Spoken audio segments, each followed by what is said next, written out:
Jamaah, oh jamaah. Alhamdulillah. Alhamdulillahirrabbilalamin, senang sekali kita masih di Islam itu indah. Dan tema kita pagi hari ini adalah ketika anakku menginjak remaja. Aku punya tayangan nih jamaah. Momen pertama anak masuk sekolah, ayah menangis. Kita lihat tayangannya, silakan. Deila Rusli merupakan warganet berasal dari Malaysia. Ia bersama suami mengantarkan anak ke sekolah tepatnya hari pertama sekolah. Bagi sebagian anak-anak, tentu momen pertama masuk sekolah akan mendapatkan berbagai hal. Ada yang menangis, senang karena banyak teman dan banyak hal lainnya. Namun kali ini yang mendapat sorotan ekspresi dari suami Deila Rusli. Bukan hanya anak yang menangis, ayah pula turut menangis. Bahkan suami Deila Rusli menangis sampai setengah jam lamanya. Anak yang diberi nama Humaira diantarkan ke Tadika atau Taman Kanak-Kanak. Momen tersebut merupakan hari pertama bagi Humaira diantar ke sekolah karena usianya sudah bisa untuk masuk TK. Dalam mobil, suami Deila Rusli menangis. Anak sulung mereka yang berada di dalam mobil terdiam melihat ayahnya demikian. Setelah diantarkan ke TK, Humaira juga tidak ketinggalan mencari keberadaan ayahnya. Ia kerap bertanya kepada guru mengenai ayahnya yang tidak terlihat di sekolah. Setelah jam menunjukkan pukul 12:30, Humaira dijemput. Tangisnya pun pecah melihat sang ayah. Masya Allah, sweet banget. Tapi aku waktu si Fas masuk SD aku juga gitu tuh. Nangis juga? Nangis. Oh alah. Jadi setiap dia naik kelas aku pasti sedih. Karena takut kayak dia nanti sama teman-temannya main lupa sama orang tuanya. Jadi gak ada waktu main sama orang tua. Ada perasaan kayak gitu Iya, ya, aku ngerasa Masya kayak gitu Allah. terus. Ada juga di vlog Habib gitu. Hah? Waktu anaknya mau berangkat Oh, gitu. nggak Habibnya nangis berhenti-berhenti. juga ya? Habib, iya. Sampai gak mampu lihat layar itu ya. Temen saya, Habib siapa gitu Habib ya. siapa ya namanya? Habib Usman namanya. Oh, nama Habib. Karena jauh kan. Karena jauh. Jauh. Tapi kalau anak perempuan kayak gitu gak sih, Bib? Maksudnya kedekatan antara ayah dan anak perempuan tuh bisa sedekat itu gak? Apalagi kalau udah remaja gitu, masih bisa ngasih peluk-peluk atau cium-cium. Karena takutnya kan ada apa ya? Mungkin gak sih orang tua sama anak ada rasa-rasa yang berbeda di luar rasa anak dan orang tua gitu, Bib? Ini menarik. Ntar kalau Anda jelasin suruh berhenti lagi. Enggak, sekarang butuh penjelasan. Oh, ada justru. tadi janjinya menerusin nih. Kan janjinya mau sekarang. Afwan Mas Soni, Afwan Bunda, Silakan. Afwan Ustaz Syamsuddin Nur Makkah. Bismillahirrahmanirrahim. Allahumma sholli ala Sayyidina Muhammad wa ala ali Sayyidina Muhammad. Tidak ada batasan antara ayah dan anak perempuannya untuk memeluk, menciumnya, melepas kerinduannya ketika ayah dan anak perempuannya mempunyai, ingat di garis bawahin, mempunyai pikiran normal dan tidak dirusak oleh hal-hal atau tontonan yang membahayakan. Jadi kalau misalkan orang tuanya rusak, nggak boleh. Sentuhan aja udah nggak boleh karena berbahaya. Mengandung apa? Mengandung pikiran yang negatif. Atau misalkan dia menggunakan pikirannya yang ke arah yang nggak benar. Subhanallah. Akhirnya kejadian nggak benar dan nggak baik yang banyak di berita-berita. Inilah yang kita harus jauhkan. Yang kita harus perhatikan dan hati-hati. Karena apa? Karena ini merupakan tipu daya syaitan. Oleh karena itu harus jadi orang tua yang baik, yang soleh, dan juga menjadi anak yang solehah. Sehingga harus mengerti dan memahami batasan-batasan dan pemahaman tentang aurat. Oleh karena itu, anak laki-laki ataupun anak perempuan yang sudah balik, auratnya sudah tidak boleh dilihat oleh siapapun kecuali mahramnya. Dan itu pun ada batasannya, nggak sembarangan. Wala yubdina zinatahunna illa libu'ulatihinna au abaihinna au abai bu'ulatihinna au abnaihinna au abnai bu'ulatihinna au ikhwanihinna. Dan janganlah mereka menampakkan perhiasan mereka kecuali kepada suami mereka. Jadi kalau misalnya dilihatin tuh kepada suaminya boleh, hanya batas perhiasannya. Berarti gelangnya, ya kan, kalungnya, terus apa lagi? Kakinya, ya kan?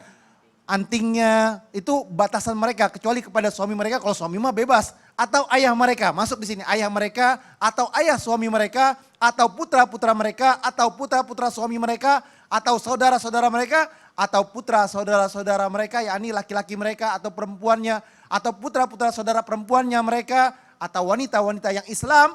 Jadi kalau non muslim tidak diperbolehkan, dan juga budak mereka diperbolehkan atau pelayan-pelayan laki-laki dan tidak memiliki keinginan terhadap wanita, tidak mempunyai syahwat, dan anak-anak yang belum mengerti tentang aurat wanita. Ini yang diperbolehkan karena ada aturannya.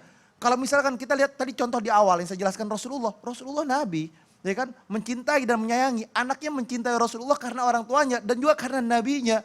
Karena siapa yang gak pengen berpelukan dengan Rasulullah? Siapa yang gak pengen dekat dengan Rasulullah? Bekas bajunya aja semua berebutan. Jangankan bekas baju, bekas wudhunya Rasulullah berebutan. Itu seorang Rasul, berbeda dengan kita.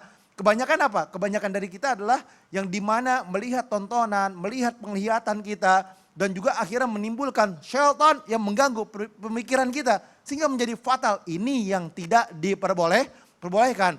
Perempuan yang solehah tentunya tidak menggunakan pakaian minim. Jadi nggak boleh dia pakai pakaian minim. Seperti Bunda bilang, di rumahnya tuh nggak boleh dia pakai pakaian minim yang takutnya akan menjadikan dan menimbulkan fitnah. Sehingga apa?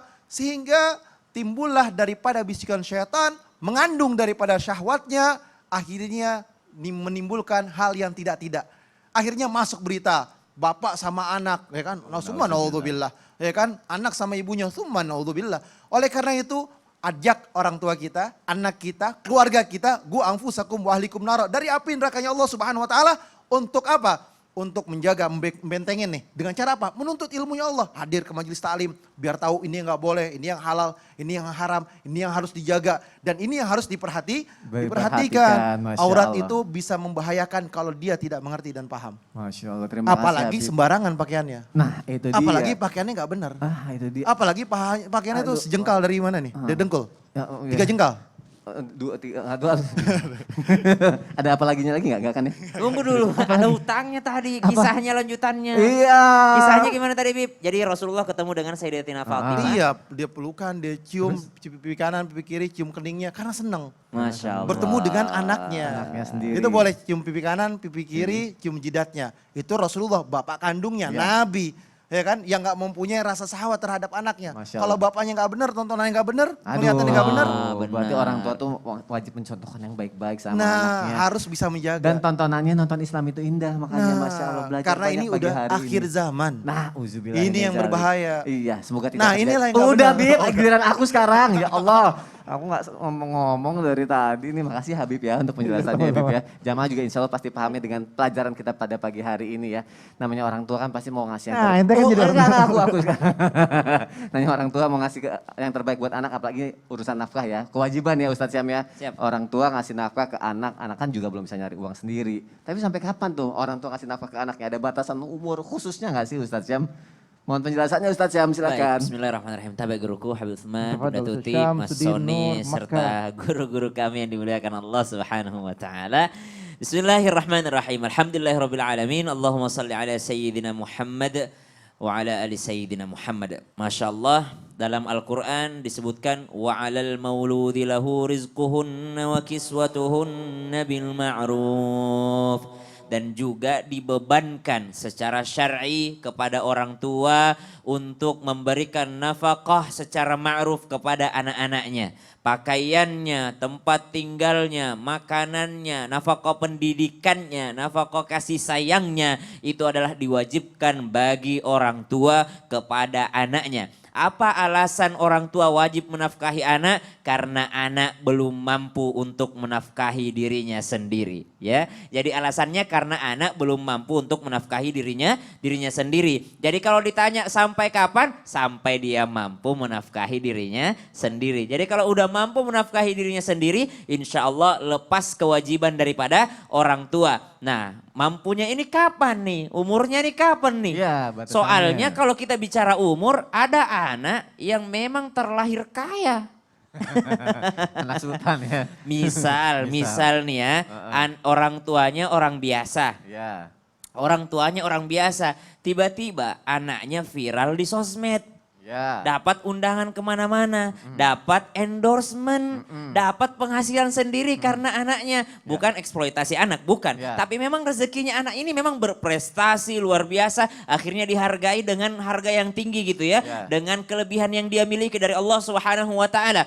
Maka subhanallah ternyata yang dia dapatkan anak ini lebih banyak daripada orang tuanya. Penghasilan Maka orang tua sebenarnya pada saat itu tidak wajib lagi menafkahi anak itu. Oh gitu. Betul, karena dia sudah mampu untuk menafkahi dirinya sendiri. Bahkan orang tua mengambil dari apa yang didapatkan anaknya. Iya, karena anaknya yang lebih mampu daripada orang tuanya. Sebaliknya, kalau dia sudah dewasa, sudah berusia balik, itu tetap orang tua tidak wajib memberikan nafkah kalau sudah mampu untuk mencari nafkah tapi dia males-malesan. Ya kan, kecuali memang sudah berusaha ke sana kemari ke sana, memang tidak dapat pekerjaan, belum dapat pekerjaan bukan karena malas, memang usahanya effortnya udah luar biasa. Namun ternyata memang nasibnya aja seperti itu, maka orang tua memberikan nafkah, tapi itu bukan kewajiban lagi. Kenapa? Karena sudah berusia balik, artinya sudah bisa menggunakan kekuatannya untuk bekerja, namun kok belum dapat juga. Jadi ukurannya adalah kalau sudah mampu, baik usianya masih kecil ataupun udah dewasa, udah mampu secara fisiknya. Maka subhanallah Islam ini mengatur luar biasa ya. Memberikan nafkah, memberikan kebaikan kepada anak. Karena ada juga ternyata orang tua yang tidak mau lepas dari anaknya. Ya, ternyata orang tua tuh ada juga yang tidak mau lepas dari anaknya. Anak udah mampu, masih merasa dia wajib. Ini kamu tuh kewajiban papa mama, kamu tuh kewajiban bapak sama ibu. Maka subhanallah setengah mati juga kita anak gitu ya. Padahal paling nikmat itu kalau kita mendapatkan hasil daripada jerih payah kita sendiri. Apalagi nih kalau ada orang tua yang meremehkan penghasilan anak. Naudzubillah min dzalik. Itu kan kita jadi anak menjadi insecure banget. Apa sih kamu kerja di situ? Mending kamu kerja sama perusahaan papa aja, biar papa yang gaji kamu. Ini kan gak enak rasanya. Itu kita anak tuh kayak nggak percaya pada kemampuan kita sendiri. Maka subhanallah tabe tanpa bermaksud menggurui para orang tua, hargailah juga kami ini. Kami tuh lebih bangga dengan penghasilan kami walaupun penghasilan kami tidak lebih besar daripada penghasilan papa di rumah. Masya Allah, terima kasih Ustaz Sama-sama, Syah untuk Ustaz. penjelasannya. Kita lanjutkan lagi jamaah yang ada di rumah. Aku punya tayangan nih, bareng dua jagoan mami. Kita lihat tayangannya, silakan. हो गया है तुझको तो प्यार सजना लाख कर ले तू इनकार सजना हो गया है तुझको तो प्यार सजना लाख कर Ya Allah. Ulang dulu dong itu gimana sih itu? Kayaknya kenal deh, kayaknya kenal deh. Udah kayak kenal deh. Aku udah ngeteknya serius-serius katanya tayangan keluarga aku lagi. Ya Kan Allah. bilangnya mami, Oh, mami dua iya. jagoan berarti siapa? Fas Ya, sama? sama coba kan aku gak Kasihan tahu. si Ejas. Saya nyanyi lagu India. Iya. Aduh ya gitu deh pokoknya. Udah. Ulang dong gimana? Nggak sih? mau. Kasih tutorial dong gimana? sih? Jangan. Udah lanjut aja jamaah yang ada di No, rumah. playback. Enggak, jangan. Udah kita lanjut jamaah yang ada di rumah ya. Karena kan kedekatan anak dan orang tua hal yang penting ya untuk kita bangun ya. Playback. Enggak mau. Kedekatan anak dan orang tua adalah hal yang penting banget untuk kita bangun ya jamaah sebagai orang tua. Apalagi anak sudah menginjak remaja tuh bunda. Iya, Seperti yang benar. tadi aku bilang, takut nih aku sebagai orang tua nanti Iya. pergaulan lebih banyak main sama temennya gitu kan. Nah jamaah juga pasti pengen tahu bagaimana nih pandangannya dalam Islam ya membangun kepercayaan orang tua ke anak agar bisa jadi sahabat. Seperti tadi Ustadz yang bilang kan 1-7 jadi raja, 7-15 jadi tahanan, selanjutnya jadi teman. Betul. Cara ngebangunnya bagaimana biar bisa menjadi teman dan dia nyaman sama orang tuanya. Baik Kak Gitu. Soni, Masya Allah luar biasa. Mohon izin Kak Soni, punten. Nah ini. Mohon izin Habib Usman, mohon izin Ustadz Syam, mohon izin para guru semuanya. Subhanallah ini adalah merupakan momen yang paling indah. Ketika tadi dilihat dari tayangan ternyata bukan siapa-siapa. Ada yang heboh ya, ternyata ada Kak Soni. Di dalam ajaran Islam komunikasi itu yang terbaik. Ada qaulan layyina, ada qaulan sadida, ada qaulan karima. Ketika anak itu beranjak menuju remaja, maka disitulah kita harus dekat dengan anak. Agar anak ini ketika ada hal-hal yang ingin diceritakan, yang ingin diungkapkan kepada orang tua, dan orang tua itu meluangkan waktu. Ada untuk masa anak itu mendengarkan atau kita yang mendengarkan. Jadi jangan sampai kita egois, maunya anak yang mendengarkan orang tua. Tetapi orang tua tidak mendengarkan keluhan anak. Ini masa remaja ini kan masa-masa untuk serba ingin tahu. Dan bagaimana ketika banyak ingin tahu supaya anak itu selalu curhatnya kepada orang tua. Tidak ada lain maka kita luangkan waktu. Waktu itu sangat berharga. Maka fase-fase anak ini kita harus perhatikan karena tidak akan pernah terulang lagi. Ketika masa balita, nikmati masa balita kebersamaan dengan anak-anak kita. Masa anak-anak harus dinikmati. Ketika masa remaja pun harus kita nikmati. Dan jangan sampai kita terlalu khawatir. Dan ketika anak itu menginjak remaja, banyak hal yang ingin ditanyakan. Berikan contoh orang tua kepada anak. Hal yang terbaik yaitu keteladanan. Keteladanan yang terbaik adalah keteladanan Rasulullah Shallallahu Alaihi Wasallam. Jangan sampai anak kita ini kepada orang tua kaku, takut. Aku kalau ngomong sama mama takut disalahkan. Belum ngomong apa-apa udah takut. Kenapa? Karena menjaga jarak.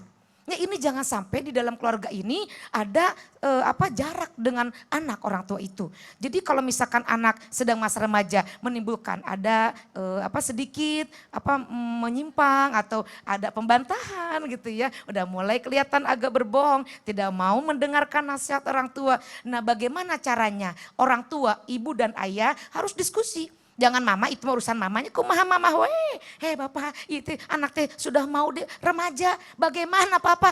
Papa tidak tahu, papa tahunya urusan cari nafkah. Itu urusan anak, urusan mama. Bapak jangan kayak begitu, harus kerja sama. Ini anak-anak kita. Dan kita itu harus betul-betul membimbing. Jangan sampai anak itu bingung, akhirnya teman di lingkungan yang salah yang dia bisa jadikan curhat. Karena kalau misalkan kita terlalu mengekang anak juga repot. Ada anak terlalu dibebasin juga repot. Bagaimana mendidik anak? Tarik ulur. Saat kita harus mendengarkan, jadilah pendengar yang baik. Jangan negatif, apa-apa negatif, apa-apa negatif. Terlalu kita mendoktrin juga tidak terlalu baik. Jadi anak berikanlah motivasi, berikanlah contoh-contoh yang baik. Jangan sampai gerak-gerik anak itu terlalu kita seperti CCTV. Kemanapun, aduh Dipantau itu berlebihan. Iya, anak juga kan punya kaki untuk melangkah. Dengan siapa kita? Tidak tahu dia bergaul dengan siapa. Maka disinilah pantauan. Pengawasan ibu dan ayah kepada anak harus betul-betul kita perhatikan. Jangan sampai anak ini terlalu deketatin juga salah, merasa tersiksa. Yang tadi kan ada cerita ya, dan terlalu bebas juga jangan sampai kebablasan Kak Soni. Masya Allah, terima kasih Iya. Bunda, ini Al-Qurannya aku Sama-sama. kembalikan Bunda. Baik Kak Soni, terima kasih nuhun. Allah. Kenapa Al-Quran? Karena jamaah yang ada di rumah, semua yang ada di dunia ini Allah Subhanahu wa Ta'ala sudah tuliskan di dalam sebuah pedoman dan petunjuk yang begitu indah jamaah, yaitu di dalam Al-Quran. Dan sekarang kita akan langsung masuk lagi ke segmen yang juga ditunggu-tunggu sama jamaah yang ada di rumah, yaitu segmen Al-Quran Menjawab. Bismillahirrahmanirrahim. Alhamdulillahirabbil alamin. Allahumma salli ala sayyidina Muhammadin wa ala ali sayyidina Muhammad. Islam itu indah.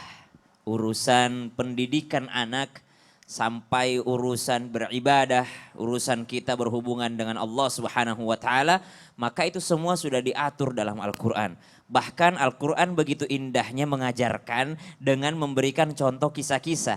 Ada seorang yang sebagai orang yang dianggap Allah Subhanahu wa taala sebagai seorang ayah yang berhasil di dalam Al-Qur'an, sampai nasihat-nasihat kepada anaknya ini ditorehkan Allah di dalam Al-Qur'an Menjawab. A'udzu billahi minasyaitonir rajim. Bismillahirrahmanirrahim. Wa idh qala Luqmanu libnihi wa huwa ya'idhuhu وهو يعظه يا بني لا تشرك بالله إن الشرك لظلم عظيم. Masya Allah, sosok tersebut adalah Luqmanul Hakim. Bahkan namanya diabadikan Allah di dalam Al-Quran. Luqmanul Hakim bukanlah seorang nabi, bukanlah seorang rasul sebagaimana pendapat para ulama. Sebagai orang biasa, sebagai ayah biasa, namun sangat mulia pesan-pesannya kepada anaknya. Wa idh qala Luqmanu libnihi wa huwa ya'idhuhu ya bunai, wahai anakku, la tusyrik billah. Ajaran pertama, fondasi utamanya seorang anak adalah ketika anak ini diajarkan la tusyrik billah. Jangan pernah menyekutukan Allah Subhanahu wa taala. Anakku, jangan minta sama ayah. Ayah ini hanya perantara. Minta sama Allah. Engkau ingin sukses, minta sama Allah. Namun ayah akan membantumu menuju kesuksesan tersebut. Jangan kita merasa bahwa kitalah yang menafkahi anak, kitalah yang mendidik anak, kitalah yang membuatnya menjadi orang besar. Oh, sungguh tidak. Kita memang ngasih duit ke anak, tapi yang ngasih kesehatan itu Allah. Bisa jadi biaya per bulannya lebih mahal kalau Allah nggak ngasih kesehatan kepada anak. Berarti bukan kita yang membiayai anak, tapi Allah Subhanahu wa taala. Maka ajaran pertamanya adalah tusyrik billah, innasyirka la dzulmun azim. Seorang ayah yang baik, orang tua yang baik adalah mengajarkan anak supaya selalu kembali kepada Allah Subhanahu wa taala. Nah, ayah punya batasan usia, nah ibu punya batasan usia. Namun jikalau engkau minta kepada sang abadi yaitu Allah Subhanahu wa taala, maka Allah akan selalu bersamamu. Sebagaimana Al-Qur'an menjawab. Bismillahirrahmanirrahim. Ya bunayya aqimis salata wa'mur bil ma'rufi wanha 'anil munkar. وانهى عن المنكر واصبر على ما أصابك إن ذلك من عزم الأمور.